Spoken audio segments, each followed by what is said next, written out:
Hey everyone. Donald Trump just tried to fire two commissioners from the Federal Trade Commission. But here's the kicker. He's not allowed to do that. I'm Stephen Renderos, and I'm the executive director of MediaJustice. And we need to talk about what this means for our people and ultimately who benefits from these firings. Welcome to WTF The Download. This live stream is your no BS breakdown of news related to tech that should make you angry, but might have flown a little under the radar. Every live stream, I'm going to be joined by a special guest for an unfiltered conversation about major breaking news, and we're going to try to keep the corporate spin and the tech bro hype out of it. This is actually part of a larger political education series that MediaJustice is doing right now. It's called WTF, The Rise of the Tech Broligarchy, where we learn about what tech is doing over the first 100 days of the Trump administration. On the screen, you're going to see a QR code. Go there to register. So far, with the 3 webinars that we've done, we've reached over 600 people, which is really incredible. And many, many more have watched the restreams on YouTube. Our last webinar was focused on the TikTok ban. That's already up on our YouTube page. So just search MediaJustice, all one word, into the YouTube search bar, and you'll get to it. The next webinar we've got coming up is on April 2nd, Wednesday, April 2nd, and we're going to be talking about WTF is tech doing on immigration. There's so much to get into there. Again, use the QR code here to register for the full series. If you've already registered, you don't need to do it again. You're going to get an email reminding you when the next one is. Okay, so let me go ahead and dig into a little bit of framing here just to give you some context for the news. So Trump attempted to fire the 2 Democratic commissioners at the Federal Trade Commission, Alvaro Bedoya and Rebecca Slaughter. You'll see their images here above my head. I'll let my guest explain why we're saying attempted. And it actually goes back to something that happened almost 100 years ago. And if you're unfamiliar with the Federal Trade Commission, here's the quick TLDR. It's an independent federal agency, independent meaning it's supposed to kind of act independent of influence from, multiple branches of government. It kind of is there to serve its particular purpose. And it's an independent agency which is tasked with enforcing antitrust laws and promotes consumer protection. So to give you an example of a few of the things that they've done. So they'll do things like take actions against companies who deceive consumers. So for example, here, oftentimes some of these actions will lead to money coming back into the pockets of everyday people. Last year, they did something related to Credit Karma, who was, promoting some very false allegations, and people got roped into it. So money back into the pockets of everyday people. They also sue businesses. Last year, they started going after prescription drug middlemen, big pharma companies that are, selling prescription drugs to pharmacies and whatnot, but they were inflating the price of insulin. This is actually an active case that's open right now. So I'll be curious to dig into this with my guest about what's going to happen in this case. But they've also done things like set rules, for example, if you've ever had trouble canceling a subscription from something that you signed up for and you totally forgot about it, this action by the Federal Trade Commission last year is going to make it easier for you to unsubscribe, for you to cancel. So those are the kinds of things that this agency does. And the big point here is that this is an agency that, when it has good leadership, it serves an incredibly important role for people. It serves an incredibly important role in holding corporations accountable and protects everyday people. So why would Trump fire these 2 commissioners? And I want to just lay out 2 avenues or 2 reasons to explore. The first is related to the expansion of executive powers. The firings of Commissioner Slaughter and Bedoya are just the latest moves to eliminate independent regulators across the federal government. Back in January, actually, we saw a similar attempt where Trump fired the chair of the National Labor Relations Board, Gwen Wilcox. A judge later, in a very, very forceful rebuke, pushed back against Trump's firing and reinstated Wilcox. Trump is appealing that decision, and so we'll have to see what happens here. But the big point to underscore is that many of these moves can be understood within this kind of theory of unified executive power. It's the belief that like has been circulating a lot among circles on the right that the president should act more like an absolute monarch and should be empowered to just kind of run everything. And under this theory, having an independent federal agency like the FTC doesn't work. So that's why we're seeing Trump break many norms. And it's about expanding powers of the president. And he's going to continue to test those boundaries to see what he can get away with. The second reason, and it's a reason that we've been exploring in this political education series, is that tech right now is capturing the federal government in order to eliminate any accountability against big corporations. Our series, and I've put up the QR code again, is exposing the key figures and interest of this emerging tech oligarchy. And in the early days of this administration, we've already seen many investigations that were once targeting tech companies getting withdrawn. Like, for example, the Department of Justice announcing that it was dropping a case investigating discrimination hiring discrimination, I should say, at Tesla. And the FTC themselves was an agency that was very actively going after big tech with lawsuits against Amazon, investigations into Microsoft's dealings with OpenAI, that's the company behind ChatGPT, and an investigation into X, Musk's social media company. So my guest today will help us make further sense of this as someone who is one of the people that got fired by Trump this week. Let me very quickly introduce this person. Alvaro Bedoya is a commissioner with the Federal Trade Commission. He served in that role since May of 2022. Previously, he was the director of the Center on Privacy and Technology at Georgetown Law, where aside from doing some really incredible leading edge research on facial recognition technology, also hosted a large annual convening called The Color of Surveillance, which explored the intersections of race and digital surveillance. MediaJustice for many years actually would bring a delegation of community-based organizers to that conference. And those of you out there might think that that's how Alvaro and I met, and actually it wasn't.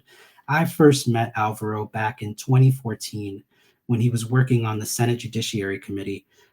We had brought a delegation of grassroots organizers who were fighting surveillance in their communities and seeing the emergence of like surveillance being expanded through the use of technology.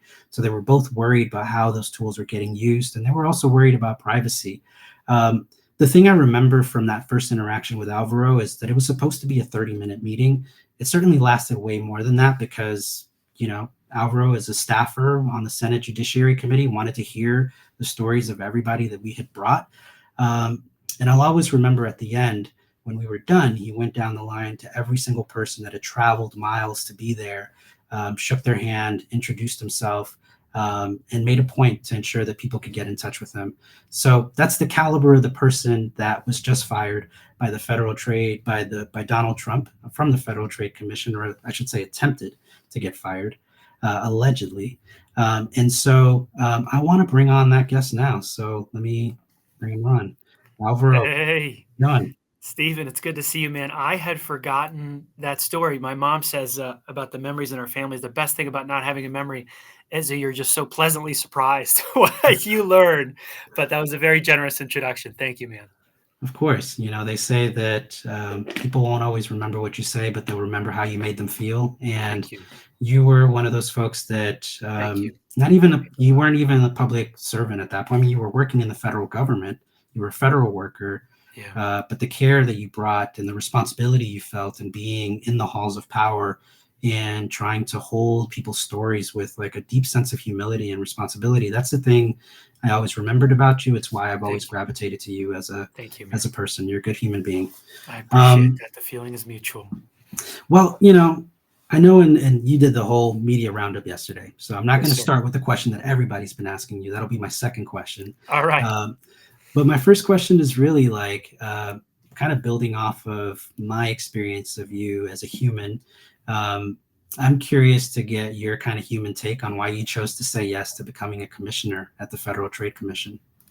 Thank you. And first of all, let me just say how excited I am to be here. I think the world of MediaJustice's work, the folks you organize, the folks you help, it is just such important work. And I feel lucky to be here with you. So thank you, Stephen. Thank you, Team Media Justice. So this is an interesting question because a lot of folks don't look at us this way, but we are at the end of the day a law enforcement agency.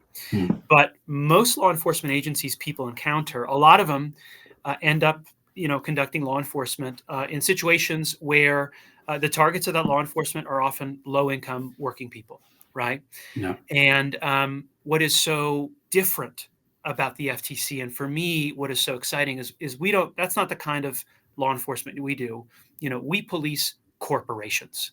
We police some of the largest and most powerful companies on this planet. And the breadth of our work, the breadth of the authorities we have lets us do so much good. And we'll talk plenty about big tech, but it's also just the basics, your kids, your food, your health, your home, your job. We can protect kids against spying and tracking online. We can protect against these grocery store mega mergers that create food deserts and drive down the wages of grocery store workers and drive up the prices. We can fight companies that are trying to corner the market on cancer tests, corner the market on diseases that kill kids before their first year of life. We can sue the nation's largest corporate landlords. This is kind of a new favorite, suing these companies that are ripping people off on rent. And lastly, we can protect working people. We can protect labor. We can ensure that when you sign up for a new job, they don't force you to sign something called a non-compete agreement, such that if you decide the job's not a fit, you decide your boss isn't treating you right, you have the right to go somewhere else, whereas the non-compete would try to keep you in that dead-end job. And so for those reasons, I thought this was just a dream job, and it has been a dream job for most of the time I've been there. Yeah, I mean, I would encourage people to actually go to the Federal Trade Commission website and look through the past press releases as I did this morning, because I was like, let me pick up some examples of things that you all have been doing recently. And the biggest takeaway I had from it, I was like, holy moly, it's so much. And when I think of, many of the press releases I saw are like, this is money that's going back to people who got, deceived in some way, who got taken advantage of in some way. And, it made me even more grateful for the work that you had been doing and are still doing there. Because even this week, you were sitting down, listening to the stories of drivers, rideshare drivers, in Colorado. Here in Denver. Yep. Yeah. So, so now let me ask you the question that everybody's been asking you, which is how'd you find out about this attempted firing? Sure. And what was your initial reaction? Because I'll tell you my reaction. Yeah. I was on a call and I saw an email come in from your colleague, Rebecca Slaughter, who was also let go. And I was like, wait a second, what does this mean for Alvaro? And I started digging up. I saw your post on Twitter. Yeah. And I was like, wait a second, can the president do this? That was my initial reaction. Right. But I'm curious, what was your initial reaction? So I just left work, and my daughter goes to gymnastics classes. And the funny thing about that is, there's a lot of parents there who are, frankly, just finishing up the workday, right? You say you've left work, but you're there, you're looking at emails, you're finishing up a call or two. But over time, my daughter's actually decided she really wants me looking at her and doing, the I don't know all the vocabulary, but doing all the flips and stunts and tricks. And so I work really hard to try to put my phone down and just look at her. And so I'm looking at her, and I get this phone call from, and she gets upset, by the way, if she does a good flip. And I'm looking at she calls me out on that. And so I got to be careful. Anyways, I get this call from Commissioner Slaughter, from Becca, and she says, hey, have you checked your email? And I said, actually, I haven't. And she said, well, I just got an email from the White House claiming that the president is firing me. And, to be honest, we've been preparing for something like this for a while. So I wasn't shocked. I definitely was surprised because it came when it did. Because I think this would be a very different story if I'd been fired when Gwen Wilcox, the National Labor Relations Board member that was fired and then reinstated, was fired, which was week 1 or 2. That would have felt like we were on some kind of checklist to create the unitary executive, which is something that a lot of people are talking about. But instead, it came in week 8. right? And I think you got to ask questions as to why it happened then. But now, we've come out to try to denounce it for what it is, which is something that I think opens up the door for, unfortunately, a lot of corruption and a lot of corporate pardons. So we spent the last 72 hours, Commissioner Slaughter and I, denouncing this for what it is.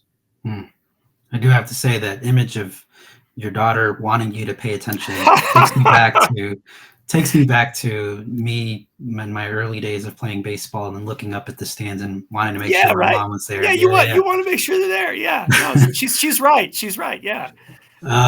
Well, let me ask you then, kind of picking up on your response there. So, why do you think this is happening now?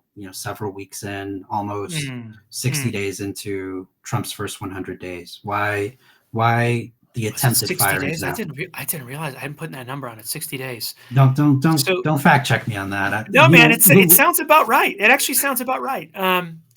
So I don't know why, but I do know what I was doing in the weeks before I was fired. So the two big stinks I made publicly, the next to last, in other words, the one I did about 3 weeks before, was I was really frustrated with our chairman. The new chairman gentleman is named Andrew Ferguson. And, you just heard me talk about the powers of the Federal Trade Commission to help regular people pay the bills, right? And there aren't many things I agree with this president, but he did say on his very first day in office, said there is a cost of living emergency. That I can agree with. And yet Chairman Ferguson spent his first 4 weeks, in my view, fighting culture wars, talking about, all the issues you see that are red meat for the base, instead of saying or doing anything to help people with the cost of living. And so this was in the height of this crisis we've been having with eggs. It's gotten a little bit better in terms of prices since it's been publicly reported the Department of Justice did an investigation. But I denounced the fact that that people are going to the grocery store. They're either getting like $8 cartons of eggs, or they're seeing eggshelves that are devoid of any eggs. And we have this thing called the 6B Market Authority. What the hell is that? That's the ability to subpoena 8 companies, not in the context of law enforcement, but just to figure out what the hell is going on. Because, the superficial explanation for what the hell is going on is avian flu. And it's true. There were some really big calls under President Biden. But when you dig a little deeper, you see some funny stuff. You see that over time, the profits for eggs have skyrocketed. And it has been years that this has been happening, since 2022. It's like a hockey stick, right? And yet, in normal circumstances, other producers would be racing to enter this market. And it does take a couple months. It takes like 6 months or so to get, a hen that's producing the right size eggs. It takes a little longer, I think, to get them perfect. But it doesn't take 3 years, right? And so you didn't see the inflow of new supply. And you dig a little deeper, it turns out that there are at least 2 juries that came to the conclusion there had been price fixing among some of these egg producers. And you dig a little deeper than that, and it turns out that there appears to be a duopoly in Europe in the supply of layer breeder hens, which are, by the way, there is a rocket science to, I've never found anything that's like rocket science except this, because anyways, I won't go too far down this road, but anyways, they have locked down the supply of layer breeder hens, which are the hens that supply the hens that actually lay the eggs, right? And so I was calling on him to investigate. So I was calling him out for that. But what was I really doing? I was calling out the fact we have duopolies, apparent duopolies, that are controlling the fact that people cannot pay for the items on their kids' breakfast tables, right? That was one thing I did. The most recent thing I did is do you remember when Jeff Bezos announced, I think it was like the end of February, he said, from now on, the Post editorial page is going to focus on promoting, I think it was free markets and personal liberties. Yeah, we're going to narrow opinions on the Yeah. And honestly, I just saw that and I thought, you know what, Mr. Bezos, and this is what I wrote him. When I think of free markets and personal liberties, I don't think about the Post editorial page. I think about the vending machines on the Amazon warehouse floors that are stocked, not with chips or soda, but with painkillers, because people on those warehouse floors are injured at, Bernie Sanders has put out a report on this, twice the rate of other warehouses. They, their hands, it's like meat processing plants in Alabama. Okay. Their hands stop working. Their wrists stop working. They tear rotator cuffs. They get bulged discs. They break their backs, literally. And according to Senator Sanders' report, people go to the in-house healthcare and they're denied care for up to 21 days.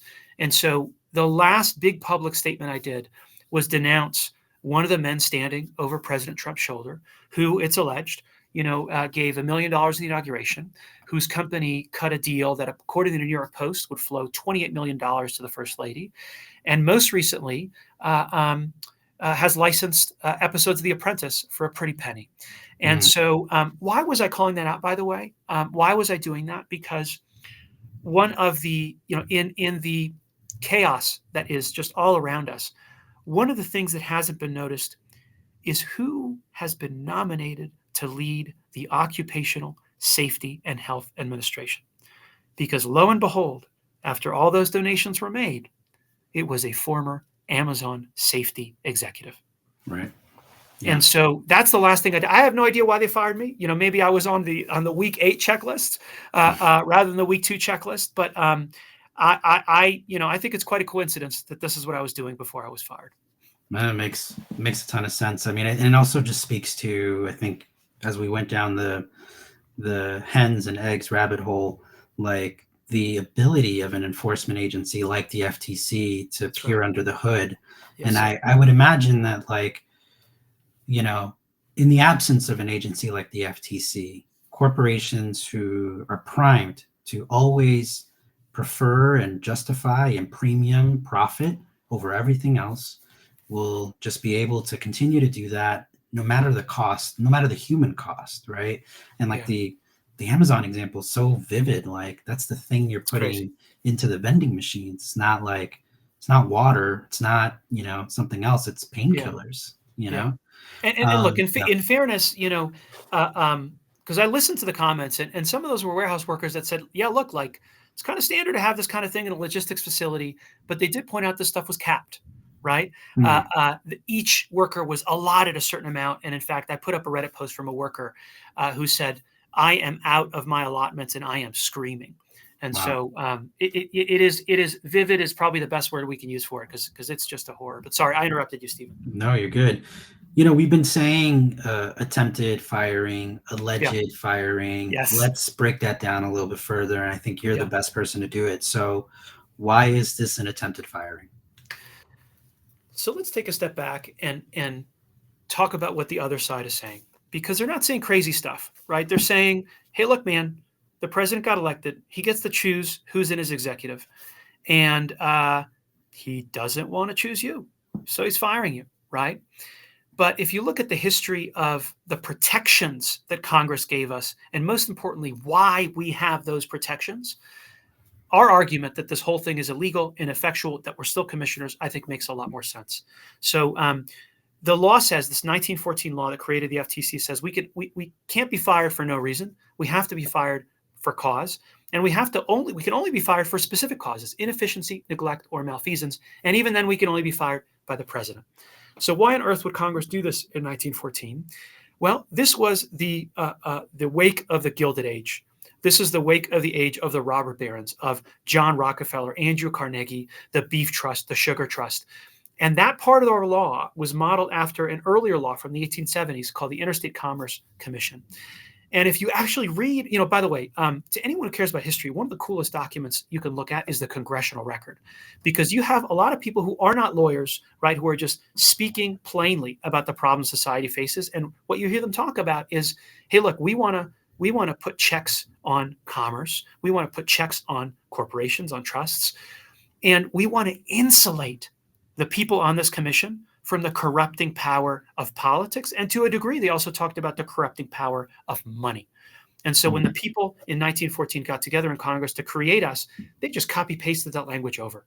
And so we have 7-year terms. It is a bipartisan commission, up to 3 members of the majority party, 2 members of the minority party. And on top of that, we have those removal protections. And so when I'm standing there, trying to watch my daughter, on whatever that bar is called that you flip around, that's kind of crazy. The email I got in my inbox, the most amazing thing about it is that there's no cause. It Mhm. just says president has the power to fire you, and he's going to fire you. And there's like 3 words, like inconsistent with his agenda, right? Mm. There is no cause. This is going out of its way to say, we can do it, so we're doing it. Done, right? That's what they're trying to do, and we're about to go to court in the coming days to make clear that that was ineffective. And there was a Supreme Court case about in the 1930s, right? There's a similar 1935, yeah. situation. Yeah. Exact same situation. And so, yeah, that's the critical part. Sorry, I left that out. Because, any law that breaks new ground is always a little under question until the Supreme Court takes a look at it and kind of gives thumbs up, thumbs down when it comes to constitutionality. And sure enough, 1934, I think it was, FDR came in. There was a commissioner named Humphrey, wasn't exactly a tribune for the people, right? But he was duly nominated by FDR's predecessor, duly confirmed by the United States Senate. And so FDR kicks him out.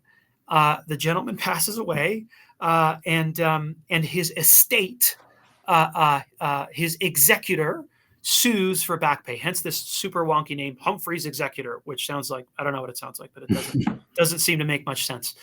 And you know what the Supreme Court said to FDR? The Supreme Court said, no, you cannot do that. We see a value in these bipartisan commissions. And what's more, they're not exactly a part of the executive. Because one of the things I do, Stephen, is I sit as a judge in certain matters. So, for example, I sit as a judge in a matter where we allege that these companies, not we, pardon me, FTC staff alleges, they came to the commission for a vote, we approved it, and now it is before an administrative law judge. They allege that these pharmacy middlemen are competing not to lower the price of insulin, which is what you would expect, but to raise the price of insulin. So I'm sitting as a judge in that matter. And so one thing that the court said in 1935 was like, this is not exactly an executive branch agency. This is quasi-legislative, quasi-judicial. We see the value in independence. We see the value in bipartisanship. So no, FDR, you cannot do what you're trying to do. Yeah. And so that is good law.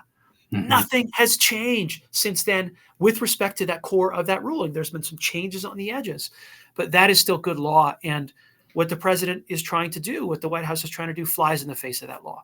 Yeah, because you're saying that like the Federal Trade Commission is not like so traditionally under the jurisdiction of the executive branch because of how it functions, because of what it does. Some of the Right. examples I was throwing out there, like you sue Yeah. companies, you are litigating, you're doing rulemaking, you're doing all sorts of things. And I guess I wonder, like, what this whole situation makes me think about is like, so that is good case law. It's been in the books for 80 plus years or something like that. Don't quote me on my math, as I've already said. You're good. We're both the same. I think 111 years, but no, the law, that precedent 90 years. We've been around 111 years. Yeah. There we go. So it's good case law, but it does feel like part of what's happening here is Trump is trying to test that and trying to like reshape like what is the norm, what is the standard, and that's scary to me, because I think it again, I think goes into expanding what the executive is inside of this government, and like checks and balances are kind of a thing in the past in this current context.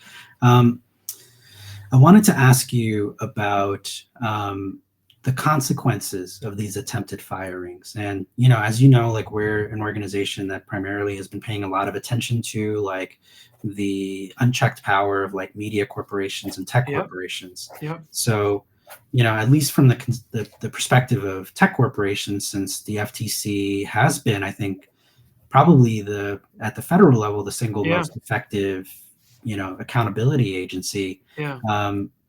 How might this really affect people, everyday people? Like, what might the impact of these firings be in that context? Let me give you 2 examples. One tech-related and one not tech-related. But both, I think, really speak to that, how this is going to affect regular people, not just people in Silicon Valley. So one of my favorite cases, if I can be said to have one, is a lawsuit that we're bringing against, I wouldn't say favorite, one of the lawsuits I think is the most important that we're bringing, is a lawsuit we're filing against Amazon, one of 2 lawsuits we're filing against the company. So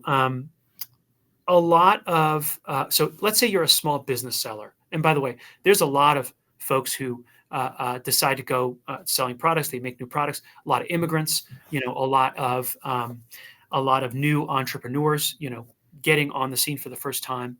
If you sell a product, you sell a book, you sell, pens, you sell whatever, right? You have to be on Amazon. Yeah. Because Amazon is a monopolist. And Amazon knows that. And so over the years, they have been, we allege, ratcheting up the take on every dollar those small business mom and pop sellers oftentimes make on that site. Used to be maybe around 30 cents. Now it's up to 50 cents on every dollar they make on the site. Now, find me a business that can afford to lose 50 cents on every sale, right? 50 cents on every dollar sold. Mm-hmm. You're going to have a hard time finding it. And so when the small businesses turn around and say, no, I can't do this. I think I can even sell it for lower, because they got to increase the price on Amazon to account for that 50 cent on the dollar margin. So they start thinking, okay, well, maybe I can cut my price, but sell it off Amazon, right? Because it's a really good deal, right? It's lower than the Amazon price, but I still get that bigger margin because I don't have to pay some guy, 50 cents on the dollar, almost 50 cents on the dollar. I can sell it on my own site, right? And maybe, my site costs are just like 15 cents on the dollar, right?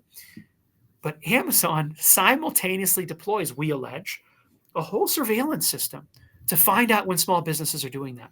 And the moment they find they're doing that, we allege that, that buy box on Amazon, you go on, it's like, you may not realize it. Let's say you're looking for this is a pen I'm holding in my hand. I'm just going to use that as a standard example. Let's say you search for that pen. There are often like 5 or 6 different sellers, and the lucky seller is the one in that buy box. But if that lucky seller manages to try to sell for a lower price off Amazon, by the way, which is good for consumers, right? We want consumers to get low prices. They get dinged and get sent off of the buy box, we allege, and down, further down. And you got to dig to find those other sellers. And so what's going to happen to this lawsuit if the courts say that I am in fact fired, which I don't think I am? Interesting wrinkle here, because I have my beefs with Chairman Ferguson, but he made a good decision. He said, I'm going to continue suing Amazon. I'm going to continue suing Meta. And so I think he wants to continue the suit. But here's the thing. In a world where the president can fire any FTC commissioner or chairman at any time for any reason, it doesn't matter what he thinks. Because if he continues along the road, and should he, in some hypothetical world, get a phone call from one of those donors that says, hey, it would be pretty great if this lawsuit went away, it doesn't matter what the chairman or any of my colleagues think, because they could just get fired if they disobey. So that is a lawsuit that could go away that involves small business sellers, right? The lifeblood of our economy. Let's talk about another kind of lawsuit that could be really impacted. Let's talk about Kroger-Albertsons. This was going to be the largest grocery store merger in American history, $24 billion. The company's apparently spent $1 billion in legal fees to try to defend this merger. Wow. And look, I don't have a PhD in economics. I bet most of our listeners don't have PhDs in economics.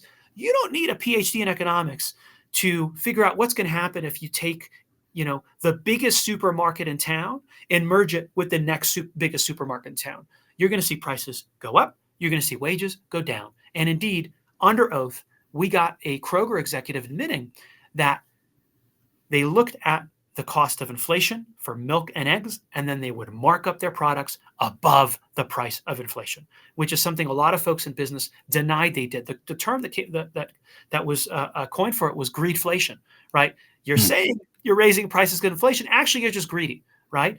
And I think that's unfortunately a fair way to describe what seemed to be happening with those milk and eggs. We also had union leaders testify on the stand saying, hey guys, if you combine our supermarket that we work in with the supermarket down the road, when it comes to negotiate for a new contract, I can't point to that supermarket down the road to say, hey, those guys are paying better. Those guys have better conditions. And that's going to be a downward pressure on wages for our folks and working conditions for our folks. And so you might be listening and be like, how on earth can anyone be for this merger? Well, you would be surprised, because an awful lot of Republicans and also Democrats, including some progressive Democrats, actually came out and said, no, you should let this go through. Yeah, right? this will be fine. It'll create efficiencies. It'll lower Efficiencies, prices. yes, yes. Yeah. The And yet, efficiency is the word of the day in this yes, government. Yeah. yes. But we were able to block it because we are immune from political pressure. I got that term that says I could do this job until September 2026, unless I really mess up, right? Mm. And so we blocked it. What's going to happen for the next grocery store merger? My worry is it's not going to matter if it raises the price of eggs even more. It's not going to matter if it cuts good union jobs in those supermarkets. The only thing that's going to matter is which billionaire has the president's ear on it and which way he can tug it. That is my concern about what this is going to mean for regular people paying the bills and small business owners. Well, let me ask you, what happens then to an open investigation like the the the suit against the prescription business middlemen? Like the PBMs, prescription drug middlemen. Yeah. That's open, right? That hasn't been resolved. So Yeah, yes, so this is a lawsuit where and I think so I just described it. The FTC staff is in before it so-called administrative law judge, so kind of like a trial court judge except within the FTC. And the interesting dynamic here is that Chairman Ferguson and Commissioner Holyoke are recused, right? And so only me and Commissioner Slaughter are the remaining appellate judges effectively in that case. are they recused for just So I don't conflicts know or exactly, but no? I frankly, well, I don't want to speculate, but my rough Yeah, understanding is that they were working in state attorneys general offices that were worried about the price of insulin. I And see. so I think that's why they were accused, but don't quote me on that, so to speak. Yeah, And so your question, what happens to it? Stephen, I have no idea what happens to it mm, because this has never happened before, right? The last time this happened was, 1934, and the Supreme Court told FDR, you can't do it. And now it's not one commissioner being removed, it is two commissioners being removed. And so I have no idea what happens. I hope that we have time to file our suit, get reinstated in the eyes of the court. I think I'm there already, but you want that court imprimatur of that so that this can be a non-issue. But I'm worried that it's an issue yeah. because however this thing is going to get decided, it's not right that the whole thing just die because Commissioner Slaughter and I got illegally fired. Yeah, and we're talking about the price of insulin, the thing that people need. That's right. It's life or death. That's right. Let me pivot us here towards the end because I want to. I know you got other things to get going to, but in this moment, given everything that's going on, what would you like to see people doing? And I know, like in your original message when you first posted about learning about your firing, you're like, don't worry about me, but like really worry about the collective us and everything that's going on, and we have to like speak out. What would you like to see people doing? So honestly, I want people to not forget about FTC staff. All sorts of names are being directed to my employees.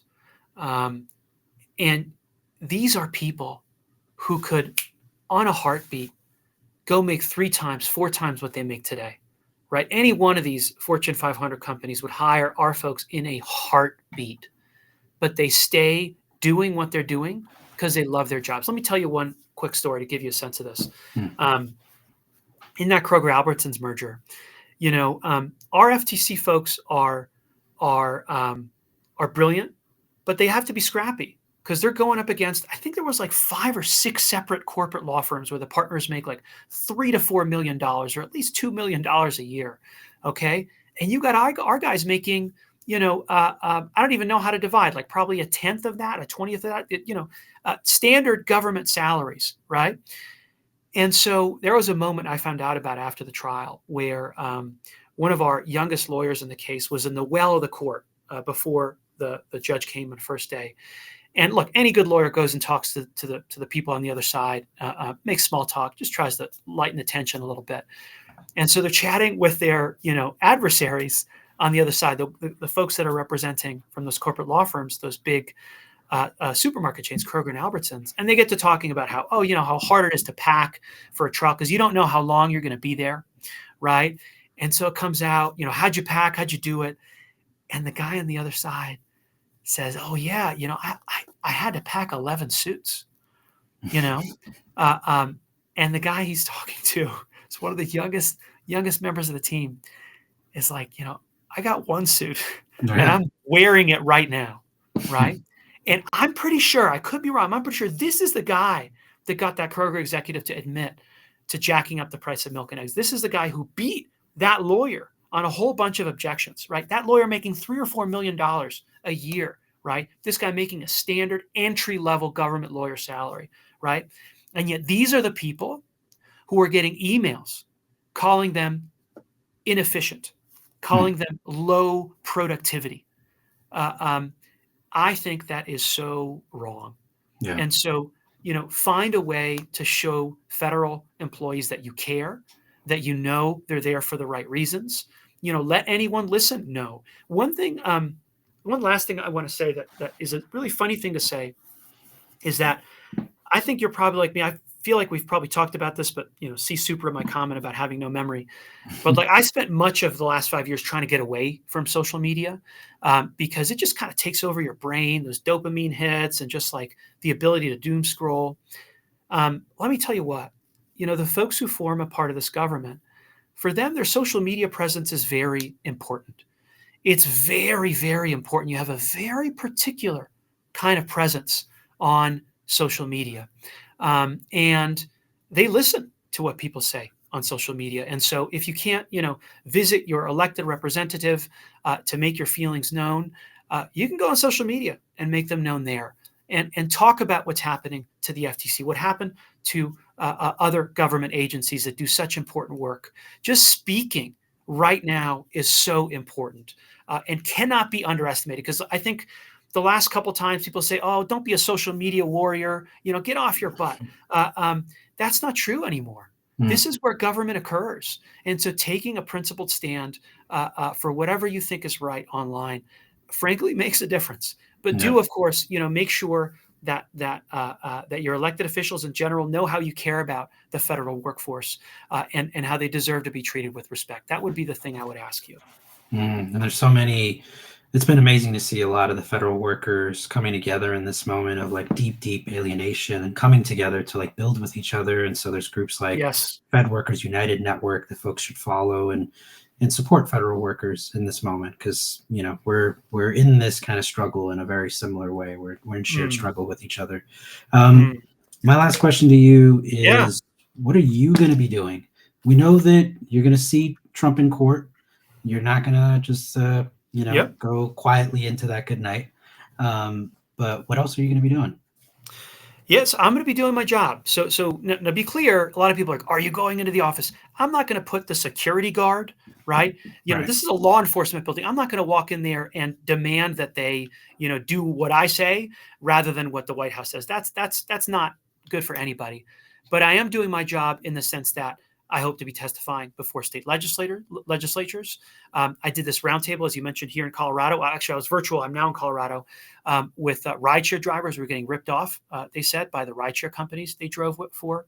And so if you are in a labor union, if you work at a grocery store, if you are dealing with non-competes, if you're getting ripped off by a major company, I would love to hold roundtables with you and to hear from you directly. I'm already making plans for these roundtables, and turns out I actually don't have access to my calendar from before, so I have no idea what I was supposed to be doing. But I'm filling it up now with those kinds of visits, and so I'm doing my job, man. I'm trying to do my job, and that's what I'll be doing until the Supreme Court, I think, will say, go get your badge because you're swiping back in. But if they don't, I'll figure it out then. But until then, I'll be doing my job.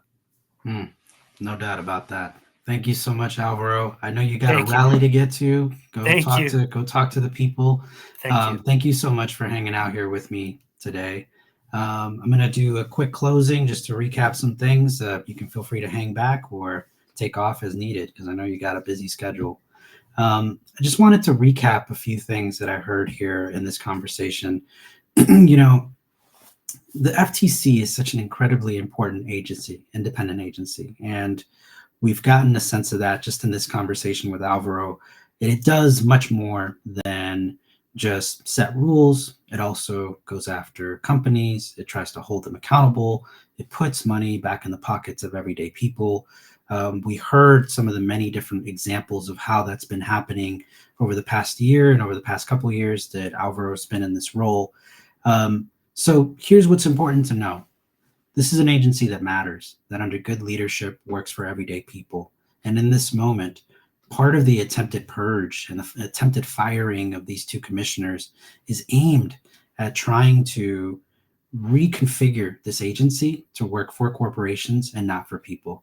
And this is a moment, as Alvaro was saying, that we need to be speaking up about this, because who it impacts is all of us, whether that's because of the price of eggs that we need to buy, whether that's because we need access to insulin medicine, whether you're a small business that's trying to make a living and doesn't want to be affected by a monopoly business like Amazon.